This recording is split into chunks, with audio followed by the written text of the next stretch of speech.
What's going on, y'all? Welcome back to my channel. Welcome to an episode of Let's Talk 112. So we're going to be talking about Mortal Kombat 2021, Power Rangers Dino Fury moving to Netflix next year, as well as the Marvel fighting game rumors. So the first thing we're going to be talking about is the Mortal Kombat reboot. And the reason why we're talking about this is because it recently came out a few days ago, and it's already hitting number one in the box office. There are some ups and downs, some things I like, some things I did like about the movie, and I still say I had a good time watching this movie overall.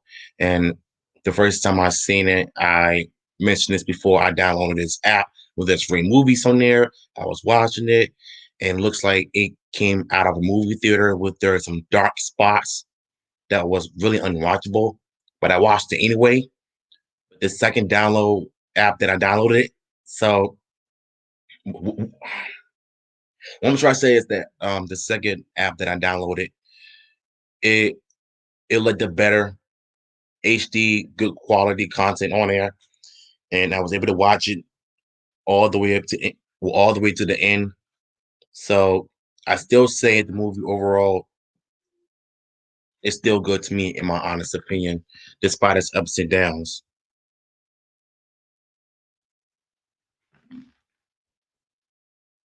Don't even try it.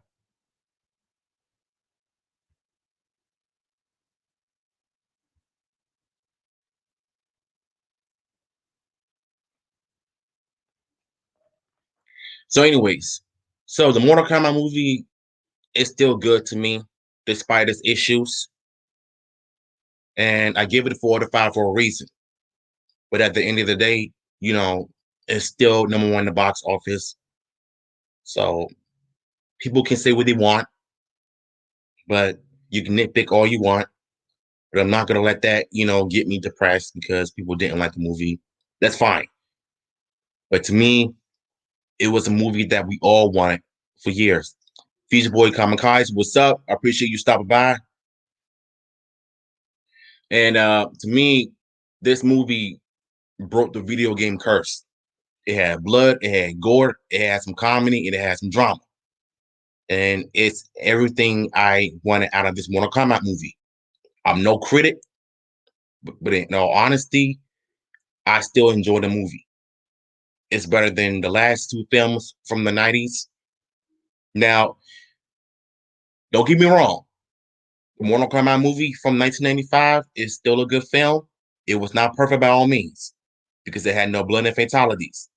It was just a Super Nintendo version of Mortal Kombat 1 with no blood and gore, with sweat and martial arts action, with visual effects. And that's about it. And everybody needs to realize that Mortal Kombat has always been confusing when it comes to a story. Now, I was on Twitter a few days ago, and I was reading in the comments, and I realized that someone said that Mortal Kombat has always been confusing. Not confusing, but its storylines has always been, well, tricky, but it has its tournaments, it has its non-tournaments, and it has its prequel to the tournament. And that's what this movie is a prequel to the actual tournament. Now, I don't know what people were expecting by going into this movie, thinking that they're going to get everything out of this film, ripped straight out of a video game in terms of having a tournament. I'm sorry to tell you this, but the movie has no tournament. It's a prequel. And people do not like the fact that this movie does not have an actual tournament. And look, understand this.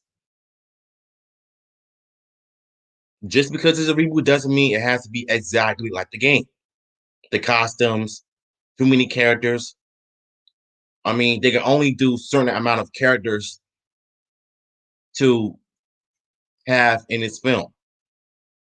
And the one we've gotten, you know, I I can tolerate it. I can deal with it. But I still say there were some things I didn't like about the movie when it comes to certain characters being not fleshed out. Like Melina, she only had a few minutes on screen, a few seconds on screen. In the last minute, they show her open her teeth. And they end up being killed off. So I hope they bring her back. I wouldn't mind Cecil Stringer playing Katana as well because both Katana and Melina are clones. And I could see that possibly happening because I know we're going to get a sequel. Because I know fans are going to want the sequel. True fans like myself, real fans like myself that actually grew up with the franchise, that actually want to see the sequel. Because I know it's going to improve over this film. If you look at the Guyver film, the Guyver movie from the 1990s or 91 when it first came out,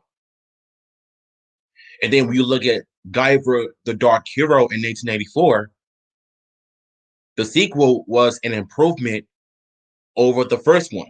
The first movie, it was not Guyver. No martial arts action, no special effects. Although I do like the costume. Although I do like the costume of the Guyver suit and the monster suits. It's kind of like the early version of the Power Rangers, to be honest with you. But Guyver Dark Hero, on the other hand, the sequel was rated R. It was blood. It was gory. It was dark.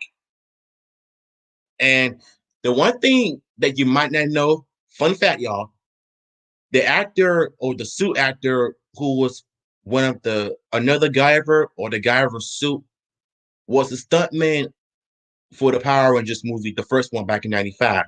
And I believe he was one of the Black Rangers stunt actor.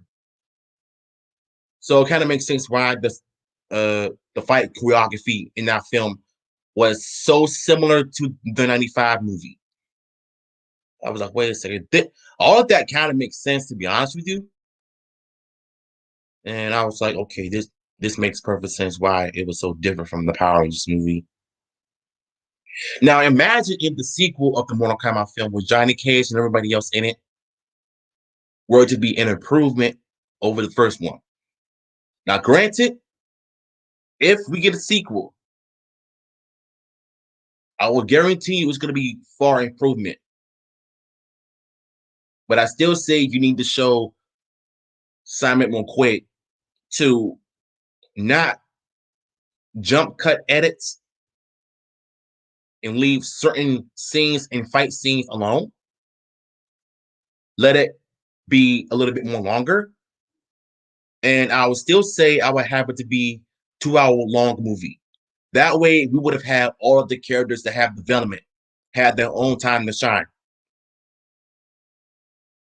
That's what I would have wanted. Future Boy Kamikaze, if you want to jump in the chat, I'm gonna send an invite to you in the chat.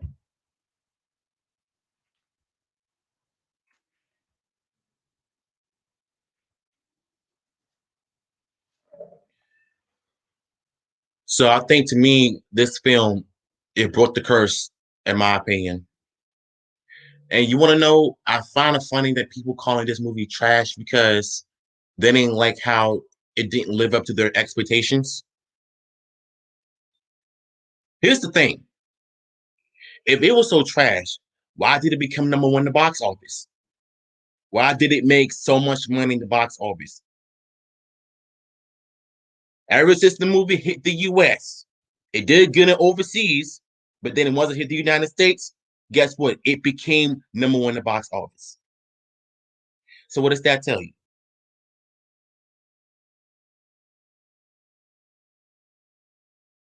What's up, Joel? I appreciate that, buddy. Um, but you know what? Speaking of Johnny Cage, I know he's going to be in the sequel. So either Ryan Reynolds, Scott Adkins, Miz, or Alan Mousy to play Johnny Cage in the sequel. Now, in my opinion, there's a possibility that Ryan Reynolds. Is that my phone? Good. Um, Ryan Reynolds or Alan Mousy are the two perfect candidates for Johnny Cage. They both have personalities. They can do well.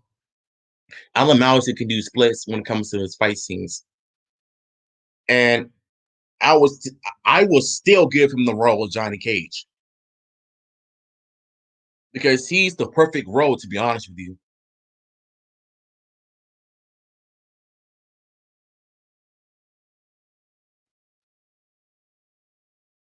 who do you mean? DOA.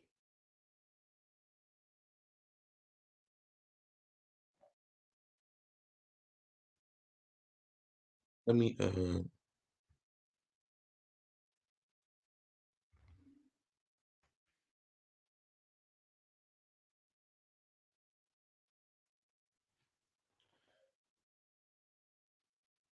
Oh, cool. Thanks for letting me know, man. But still, I still think that this sequel is going to do better than the first movie. And the one thing I can agree on what the people were talking about in their complaints were the fights. Too many bad editings and too many quick cuts. Cut that out in the sequel. Don't have too many quick cuts in the second film. If you learn from your mistakes, I think it can pretty much improve over the fights. Now, I've seen people complain about the blood being, CGI, looking like strawberry jam. Well, let me ask you this. Do you think Hollywood would have real, quote unquote, real blood out of a human system? I don't think it's going to happen. But if we somehow use the CGI blood in the movie, that can be rated R. That makes sense. Now, exactly, exactly. And people need to realize that, you know, not everything has to be perfect out of this Mortal Kombat movie. If you're so blatant to criticize a movie for not being or not living up to your expectations, why don't you move? Okay, here's the thing. I've said this all the time. If you think that this movie sucks, why don't you make it yourself then? Why don't you go to Hollywood and show them how to make a Mortal Kombat movie? And I will bet you 10 times your ideas are going to be rejected just like that.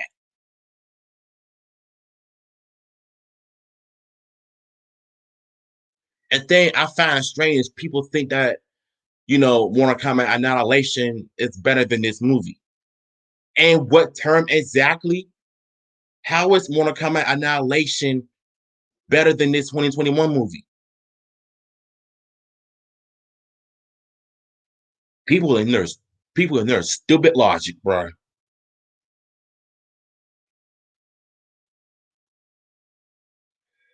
Now, I am happy that the movie is doing good in the box office, making all that bread, beating Demon Slayer in the fight to the number one spot, and then did its justice. True fans like myself and Uncaged Games, Future Boy Kamikaze, Yujo, Brandon McGee, everybody else who grew up and played and loved Mortal Kombat throughout the years. And for the non-Mortal Kombat fans that haven't heard of Mortal Kombat, I don't think you should watch the movie if you don't know about the franchise. If you're gonna crap on it and trash on it, because in order to understand about the Mortal Kombat franchise, you would need to play the games, watch the movies, and then you will review the movie yourself and be a little bit more educated before you decided to judge for yourself. But at the end of the day, it is what it is. What's done is done. So the movie is still good to me. I appreciate the film for what it is, and that's never gonna change my view on it. I don't care what or how the film has mixed reviews. As long as it's doing a good at box office, it's all right with me. So I appreciate that, Joel. Now, the DC games, the MK versus DC universe, I still have the game, but I haven't played it in a while. I still do not like the game because the lack of fatalities and blood. And I think that's what made this game trash. And it was rated teen for teen. And it was PG. So I appreciate that, man. Take your time, man. Do what you gotta do. Thanks for stopping by. All right, so let's jump on to the topic everybody has been talking about, and the news broke 2 days ago. Power Rangers Dino Fury Season 2 is moving to Netflix officially, which means that their contract with Nickelodeon ends this year. And next year, they're going to be moving to Netflix. So it seems like every Power Ranger season that's going to be made, or whichever Super Sentai season is going to be adapted, it's going to be Netflix exclusive. Now, this is really huge to me. Think about how Netflix is going to end up putting a 42 or 40 plus episode slot into one season in full year instead of having 22 episode per season that Nickelodeon has been doing for the past 12 years since Samurai started. God, I hate that show. Now, granted, the franchise is still going strong now, but when it hits Netflix next year, when it moves to Netflix, I can only imagine the kids are going to find joy of watching Power Rangers on Netflix. So that way they won't have to get up 8 o'clock in the morning just to watch a new episode of Dino Fury. How many times I've said this? Multiple times. And it seems like Hasbro must be listening to us lately when it comes to moving Power Rangers to a different streaming service. There was rumors at one point that they're going to move to Paramount Plus or Tubi. Now, granted, once again, Netflix removed Power Rangers from Netflix a few months ago, and Tubi is a good streaming platform and service. They have everything from free movies, martial arts, cartoons, TV shows, anime, music, you name it. Everything is there. Now, imagine Power Rangers moving to Tubi, especially if all of the seasons was taken off from Netflix, being moved to Tubi or Tubi. Because you know Hasbro has some of their own shows on there as well. That and Tubi has Super Sentai seasons also.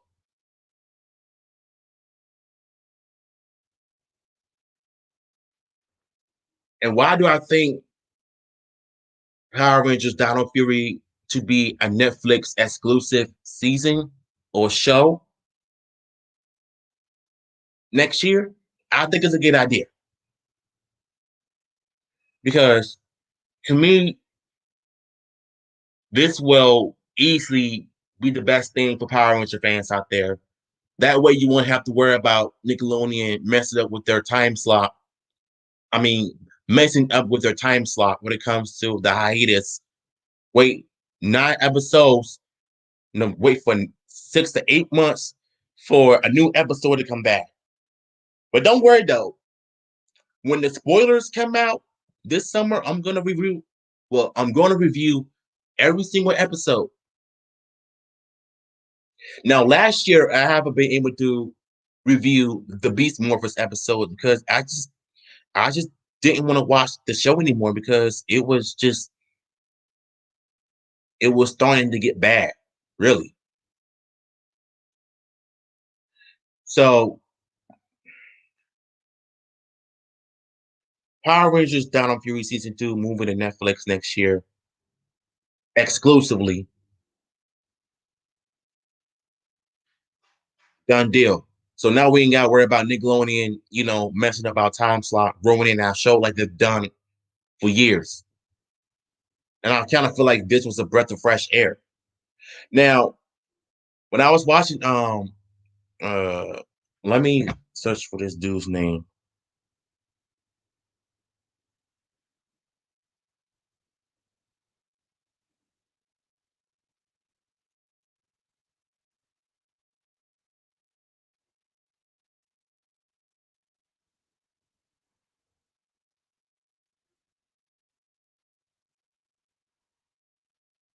Now, I'm trying to figure out what was the Airlum. Yeah, Airlum did a video on Brian Golder.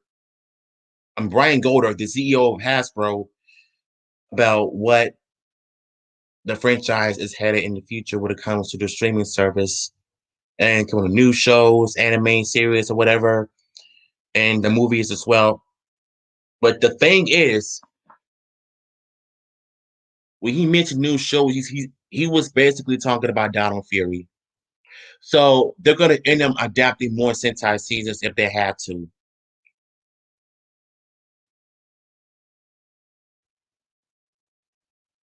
Um, if they were to make a reboot of the Mighty Morphin, take the time travel out. Don't travel back to the 90s because it's not going to work. It's going to ruin the Power Rangers movie, and that's not what Mighty Morphin did back then. Especially in season 1 of Mighty Morphin Power Rangers, when they became Rangers, they did not use any time traveling whatsoever. So I hope that this reboot doesn't follow that route, because time traveling would not work at all. So yeah,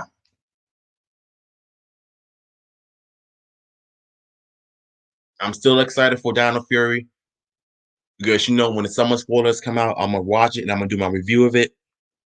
But it's on Facebook, unfortunately, so you have to follow me there.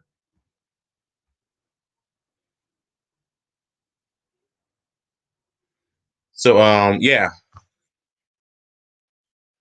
Now this last topic I want to talk about is this rumor of the Marvel fighting game from NetherRealm Studios. Now, I did a video on this the other day. Marvel has a history of fighting games in general, starting with the Marvel superheroes. No, actually, starting with X-Men Children of the Atoms in 1994. I've seen the gameplay and it looks kind of choppy and rough because it's being made by Capcom, so there's no surprise in there. Then came Marvel vs. Street Fighter, X-Men vs. Street Fighter. Then you have the Marvel superheroes, which they're fighting against each other. And Thanos was the main villain of the Marvel superheroes fighting game. And then you have the Marvel vs. Capcom series. Began with Marvel vs. Capcom 1, 2, first two editions of Marvel vs. Capcom 3, and Marvel vs. Capcom Infinite. There was this one Marvel game that was not made from Capcom. It was Marvel Nemesis Rise of the Imperfects.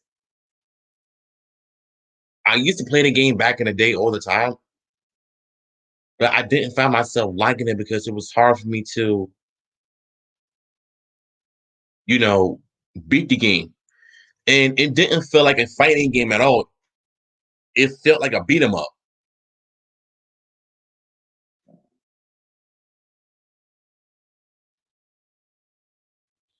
So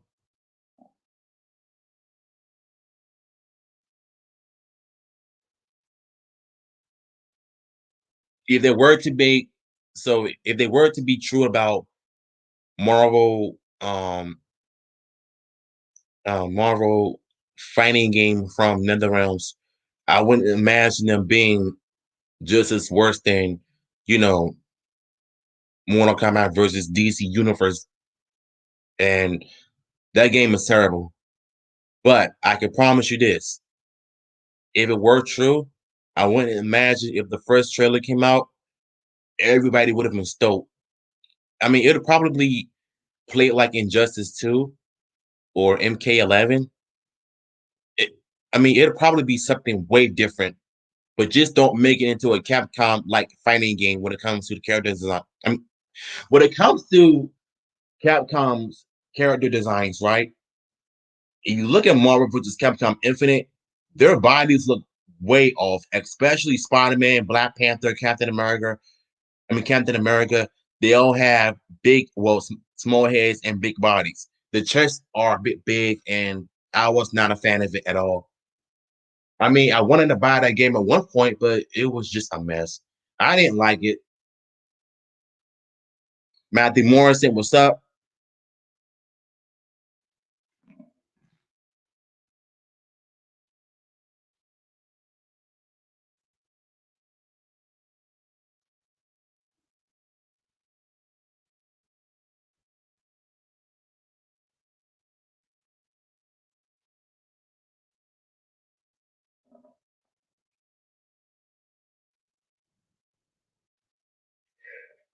You know, here's the thing, Joe. I was thinking the same thing. Marvel, like having the Marvel fighting game mechanics to be inspired by Injustice with the combos. And I think Spider Man is one of my favorite characters. I would have imagined him having one of the most tightest combo when it comes to his punches and kicks and his web swinging abilities. It would have been different than all the other Marvel characters. So even though it's not, it's not confirmed and it's not really going to happen, to be honest with y'all. But I can promise you this: if the rumor is true, like I said, I would have loved to see the gameplay myself. Oh, check this out though! I found out today that NetherRealm Studios have entered a partnership with some illegal gambling companies, something like that. That they're no longer that they're no longer going to be doing the We Play thing. Them and Namco Bandai are done with the you know illegal gambling situation that they're dealing with right now. I don't know nothing about it. I just seen um tweets about it earlier. So I think what I'm gonna do is tomorrow I'm gonna do a video on it and get my thoughts on it and do my own research on it to get my own knowledge and opinions like I've always done. So